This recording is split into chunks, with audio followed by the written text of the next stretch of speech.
real estate can be a very good way to diversify your portfolio, but you have to have the time, you have to have the temperament, and you have to have the talent. We've been doing this for 20 years and serving hundreds of families. We're going to bring solutions to your situation. How do you choose a financial advisor? How do you know who you should That's work with? the value of that 210 core, of moving everything towards a purpose on purpose. Hey everybody, welcome to Your Retirement Blueprint Podcast, the solo show. I have taken this over. I'm basically having so much fun recording content today that I've just basically pushed Phil aside and said, this is my podcast now. He doesn't know that yet. It's actually not true. He'll be back one day. No worries. The star of the show will come back one day. Anyways, my name's Kendall Stahl. If you haven't heard us before, this is Your Retirement Blueprint Podcast. And I'm the host and typically have a co-host, Mr. Phil Cooper, with us, but he is not here today. And like I said, we have just hijacked the show. We're going to go rogue today. We're going to talk about real estate. We're going to talk about diversifying your investments with real estate and how you can do that if you choose to. Not necessarily something that we can do for you, but we can give you some things to think about. Or I was going to say some talking points, but I think it would be thinking points or maybe talking points if you're listening with someone else. Anyways, we always start the show off with a question of the day. Today's question is from Ben in Morton, Illinois. Ben, I am sitting in Morton, Illinois today. You should just come hang out with me and we can just answer these questions for you in person. But Ben's question is, how do I get started? Now, I'm assuming that means how do I get started for retirement planning? If that has nothing to do with it, if it's just how do I get started, my recommendation is start by getting out of bed in the morning and see where the day takes you. But I think it's really about retirement planning. So, two ways I can take this, right? I can think that Ben is younger and it's time to start saving money. All right. So I don't think that's probably it, but maybe there's some few people listening here. So I'm going to give you an example. How do you get started? You get started by saving money. And it's so important to start early. Case in point, I had a client bring his son in. And he said, I got a job at the son's 18 years old, didn't go to college. And the son goes, I got a job up the road. I got a job at Case. I'm a welder. I'm really good at welding. They're going to pay me, I forget what, but I think it was X amount of dollars an hour. And this kid's 18 years old, fresh out of high school. And he was going to make $50,000 or $60,000 a year. I think Case was going to give him a 6% match on his 401k. So I said, listen here, son, you're young, you're 18 years old, you have no bills right now, you're living with mom and dad. Now is the time to save. Put at least 6% in that 401k, get that match of 6% and just keep doing it and don't forget. Now I'm using round numbers because frankly, I didn't pull it up before I did this podcast.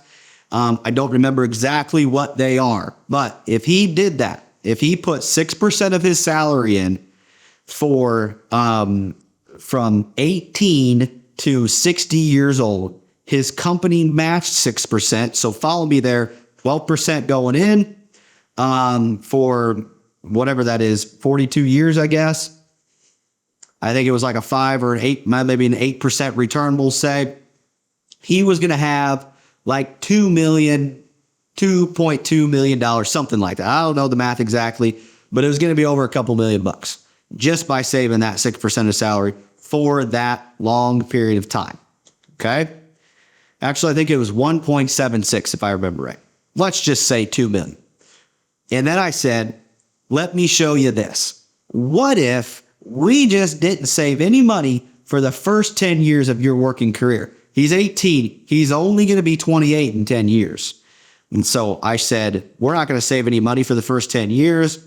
We're going to start saving it at age 28. We're going to do the same thing. Most would consider 28 years old pretty young yet. But the point of the story is the difference between starting at age 18 and starting at age 28, same amount of going in for starting at 18 and starting at 28, same rates of return, was a difference of $700,000 or $100,000 at age 60. So Ben, if you are younger and you just want to get started, I don't really care what you do. I just care that you start putting money somewhere that can grow somehow, some way, and start getting what we call compound interest. If you take a penny and you double it every day for 30 days, how much money do you have at the end? The answer is staggering. I think it's like 5.3 million. Don't believe me? Do the math, right? None of it happens until the end. 1 penny turns into 2, 2 turns into 4, 4 turns into 8, and so on and so forth. That last week, $1 million turns into 2, which turns into 4, turns into 6, yeah, so on and so forth. Point of the story is it's gonna feel like a grind when you get started. A few bucks isn't gonna turn into a whole lot, but when you're 50, those dollars are gonna really start compounding. So if you're young, just start saving money. Find somebody to help you do that. I'm gonna assume you're older though, Ben. You're looking at retirement. Where do you need to get started? You need to get started by vetting different financial planners and finding someone to walk alongside you and coach you through it. There are 2 different types of advisors. There is an advisor that specializes in accumulation. You're climbing up a mountain towards retirement. I am not a mountain climber, although I'm going to be come July of this year, and we'll talk about that at some later date, I'm sure. But you're climbing up the mountain towards retirement, and that's what we call the accumulation phase. And if you can just figure out how to save money, right, you can pretty well get up that mountain. If you fall and you fall when you're going up that mountain, you're probably not going to tumble all the way back down. You might fall down to your knee, skin your knee up, something like that. You're not going to go roll all the way back down the mountain. Okay, so that's accumulation. There are advisors out there that are probably going to be more of the mainstay names out there. What people would call brokers, or some call wirehouses. Those are what are going to be referred to as accumulation advisors. They're going to put your money in some mutual fund somewhere and kind of let it rock and roll. That's all there is going to be to it. Then there's what they call a distribution phase advisor. Okay, you've now gotten close to the top of that mountain, or you're coming over the top and going down the back side. The distribution phase or retirement is a whole different ball game than the accumulation phase. Okay, and so Ben, if you're looking into retirement and you're getting close, you're 5-10 years away from retirement, you need to find someone that deals with the distribution phase of retirement every day. Okay, what does that look like? You need to have a plan for at least 5 different things. You need to have an income plan. Most important, that is the foundational piece of a plan, because without income, you cannot retire. Okay, that's the most important part. How are you going to get your income when you retire? Where are you going to get it from? Right? And then investment planning, right? For the dollars that you don't need for that income plan to pay the bills, to keep the lights on, to keep you fed, to keep a roof over yourself. What are we going to do with those dollars that we don't need for that? That's investment planning. How much risk do we have? Where should we put it? Those types of things. All right. Big one. The next one is tax planning. Okay. More than likely, Ben, if you're nearing retirement, you probably have money in a 401k or an IRA or something like that. Maybe you own a small business. Regardless, taxes can move the needle more than anything. Then there's healthcare and estate planning. Okay. So you need to be working with someone that's covering at least those 5 areas in some sort of a way. And that, it's written down, there's a plan, you can see it, you can understand it, things like that. So how do I get started? I would say, if you're looking for retirement planners, obviously look into us, right? But get on Google and put in retirement planners or financial advisors, just start doing some research. Things to look for, right? I already told you, accumulation versus distribution. That's a big one. By the way, that's not going to be front and center on a lot of folks' websites, but that's a big thing to understand and some questions to ask.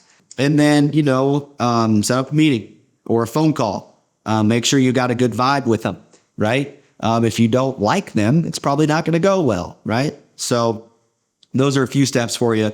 Find a distribution advisor if you're close to retirement. Make sure you have a good vibe with them, and ultimately, you're going to eventually end up having to trust them. Okay. So how do you get started?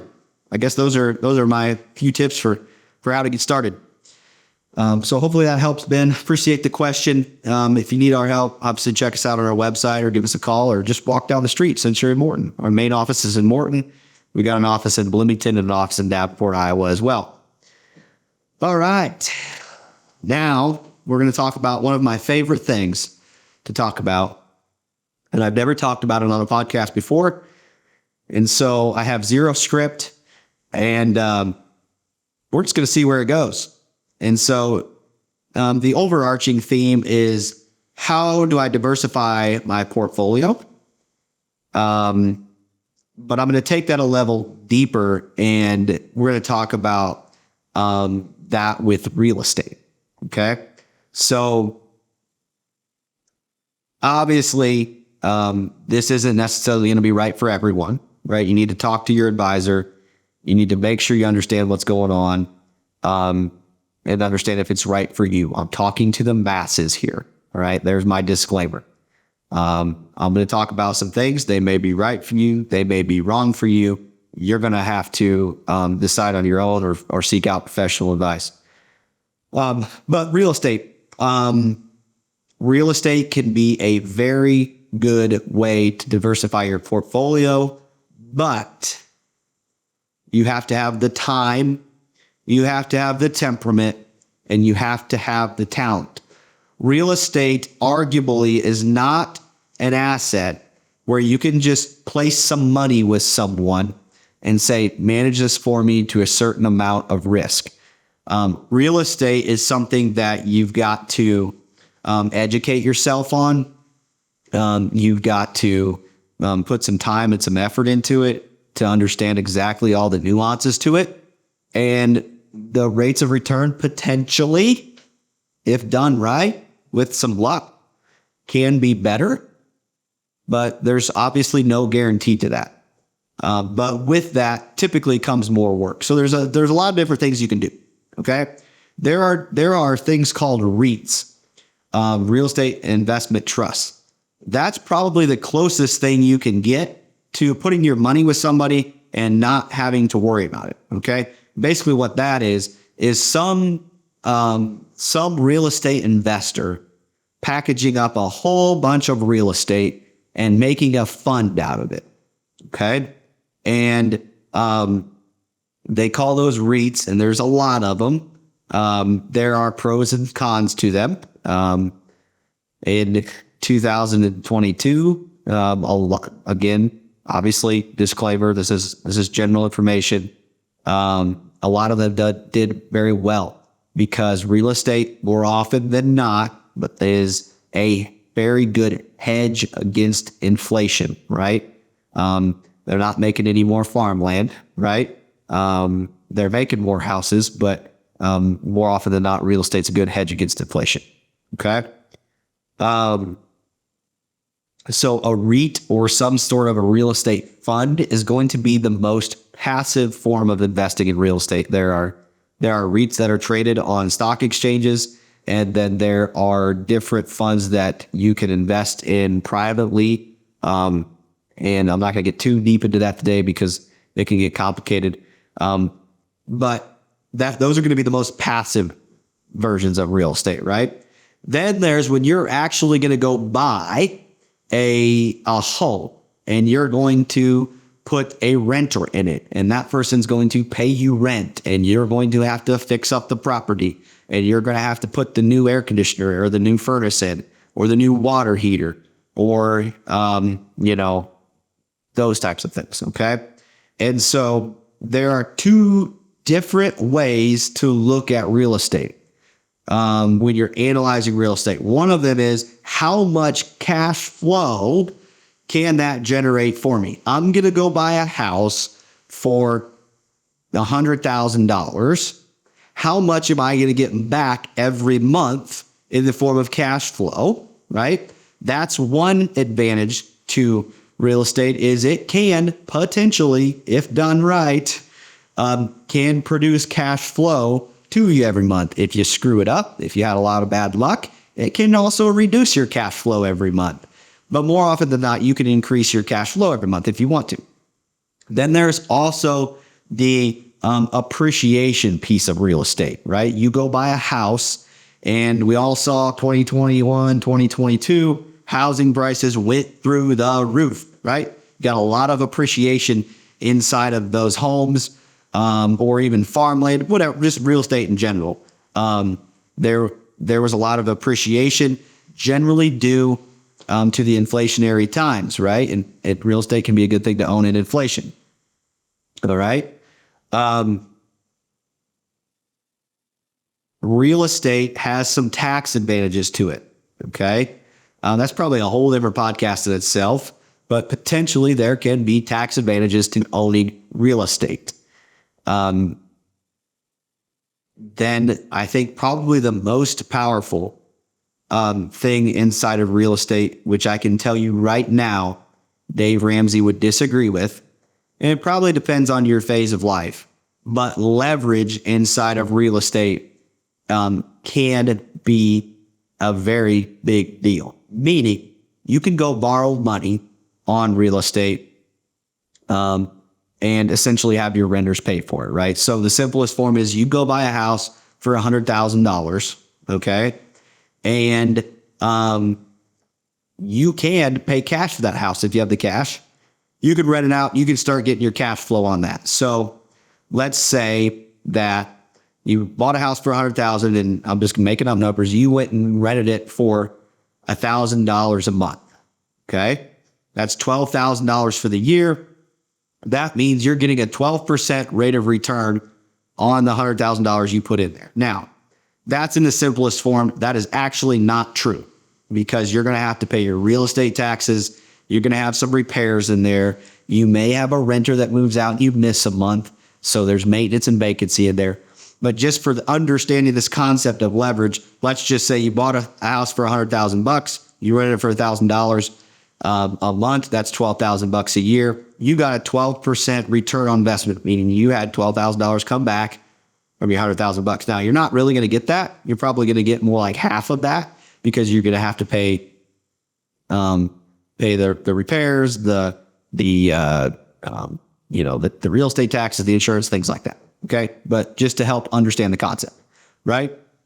Okay. Now let's put some leverage on that. Let's say we went and bought a house for us, the same $100,000, but you decided to borrow all the money on it. Okay. So let's say the bank made you put $20,000 down, which means you went and you got a loan for $80,000.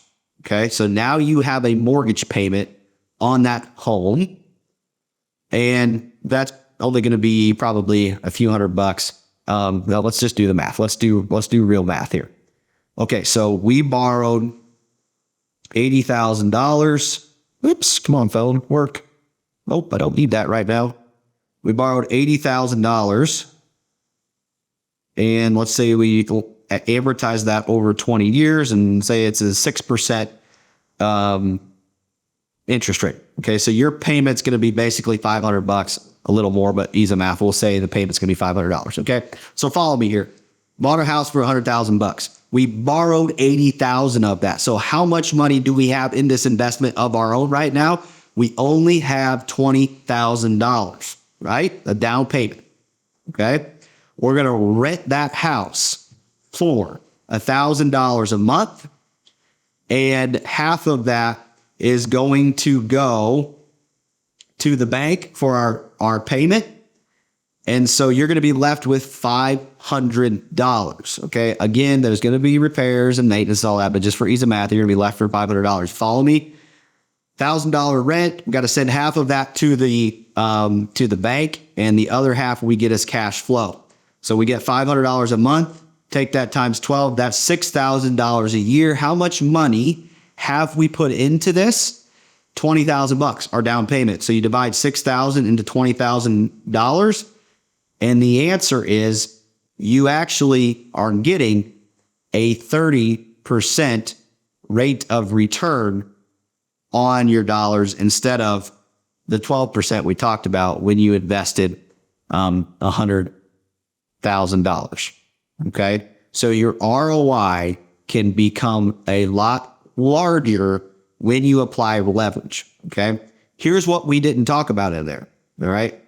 We also didn't talk about the fact that your renter is paying down that mortgage for you. Right. So let's go and say I told you the loan is going to be a 20-year loan. Okay. You have a renter in there for 20 years. They pay you $1,000 a month. Half of that goes to the bank. Who's paying that? The renter is technically paying that, right? You're going to have put $20,000 down payment into that house. You're going to rent that for 20 years. The loan's going to get paid off in 20 years from now. Let's just say that house didn't appreciate at all. You now have a $100,000 house paid off because your renter essentially paid for it. And you've been getting that cash flow every month along the way. And then there's also tax advantages as you go. So it's not only the cash flow, there's also what we call debt pay down, meaning that renter is paying that debt down as you go every month. Okay. And then on top of that, the chances of that $100,000 house being worth the same 20 years from now as it is when you bought it are slim, meaning it's probably going to appreciate some too. It's very realistic. It might be worth $200,000. So not only did you buy a house for $100,000, your renter paid the $80,000 of debt on, that house appreciated as well. And along the way, you got a little bit of cash flow. Okay. Now that's a very simplistic example of how real estate works. Obviously, like I've mentioned multiple times, we have not talked about taxes and insurance and maintenance and vacancy and things like that. That is just to get your mind thinking through, oh, if I did this, here's the things I need to look at doing. Okay. The second that I go borrow money on that real estate, though, I have increased my risk in that investment, because if I don't have a renter, now I got to pay that mortgage, right? And so you got to factor all that in. So I'm okay with that, though. I'm confident that I have the time and the temperament and the talent to make sure that I have a renter in there paying for it, or understanding that there are going to be some months where I got to pay that out of my pocket, but I'm going to get a renter back in there. And so, the time piece of it, that's a big thing, but you can hire a property manager potentially if it makes sense, to help alleviate some of the time and maybe help you with some of the talent side of it too. I tend to like multi-family properties. For me personally, I am not saying that's the right answer. I just personally like that because I know that if I go buy a building that has 8 apartments in it, that the chances of 8 people not paying their rent or 8 units being empty and not paying their rent are slim to none. Okay. Obviously it could happen. And probably the most recent scenario, and maybe the only scenario where that could have potentially happened, was during COVID with all the rent moratoriums, right? But it's highly unlikely that 8 people or 20 people or 100 people or 500 people are just going to stop paying rent, or they're all going to move out on you on the same time. So I feel like personally, multi-units reduces my risk back down to where even if I don't have 1 or 2 people paying, that mortgage is still not coming out of Kendall's pocket, right? And so I prefer multi-family properties for that reason. Now, the argument to that is there's maybe some more expense there. Now you're going to be mowing the lawn. You're going to be pushing the snow, right? Whereas if it's a single family home, it's pretty easy to say, hey, you're going to live here, but you're going to mow the yard and you're going to have to take care of the snow. Okay. So maybe a little less headache or a little less expense, right? And some folks, I don't know that I agree with this, but some folks would argue that if you're investing for appreciation, a single family home is going to appreciate more quickly than a multi-family property. I don't know that I agree with that, but that's the thought process. A single family home maybe has a little more risk in terms of, hey, we only have one family paying rent, and if they're gone, we don't have rent, but it's got more of a chance to appreciate. That's the thought process behind it. But maybe you're retired and you've got a couple $100,000, $1 million, $2 million in the stock market, and you're like, I want to diversify my portfolio. I want to own real estate. I don't want to do it in the least risky way possible. You don't necessarily care about the actual rates of return. You're more along the lines of a hedge against inflation, or just owning a different asset class or something like that. Then maybe it can make sense to go buy that real estate free and clear, not have any debt. If you're close to retirement and you're saying, I need income, I'm going to use real estate for cash flow. If you borrow money against that real estate, that's going to reduce your cash flow. You're going to have a mortgage payment, right? So that's going to reduce your cash flow. So if it's a cash flow thing, I want to turn this $100,000 into the most amount of monthly income every month, then obviously borrowing the money is probably not going to do that if we're just looking at a singular family home. That being said, you need to put the time into doing your research, your due diligence, understanding, is this property in a good area? What kind of tenant am I going to get? What are the expenses? Things like I mentioned, mowing the yard, scooping the snow. What's the repairs? What's the vacancy? Making sure it all cash flows. There's lots of calculators and stuff out there that you can use to do that. If you just do simple Google search or whatever the case may be, you can find real estate cash flow calculators out there along the way. All right, so that's super high level general thoughts on real estate. If this is something that interests you, obviously send us some messages, and we can get into a lot of things a lot deeper. There's definitely more things that we like about real estate that we could discuss. This is not necessarily something we do on a daily basis, sitting down and helping you go buy real estate. But it's just an informational podcast. I do some of it on my own, and so I'm happy to share the knowledge that I've accumulated.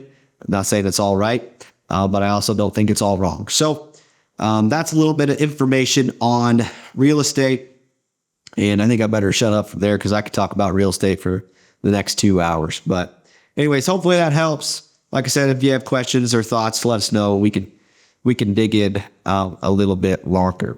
So anyways, coming up next, we are going to talk about this week in history, and we're actually not going to do that this time. Actually, you know what? We will. Let's do that. We've got time to do it. Okay, so this week in history, 1924, first Winter Olympics Games took place in the French Alps. That's cool. I don't know if this will happen or not, but I potentially have a chance to go see the Olympics in 2024. So that's cool. And sort of intriguing. I don't know if anybody else has been to the Olympics, but I do know a guy that has a daughter in the Olympics, and it sounds like it'd be fun to go watch. 1959, Disney released the animated film Sleeping with the Beauty. And so I'm sure all of you have seen that back in, maybe you saw it in 1959 in theaters when they released it. Here's a good one. 1969, the Beatles make their last, wow, I didn't know it hadn't been that long. The Beatles make their last public performance, giving an impromptu concert on the roof of the London recording studio. So that's pretty cool. That's a little bit about this week in history. So anyways, hopefully you guys enjoyed. If you did, obviously like, subscribe, and then we'll talk more about real estate if you think we should. And can't wait to see you next time on Your Retirement Blueprint Podcast. Hopefully we'll have our co-host back, Mr. Phil Cooper. See you soon.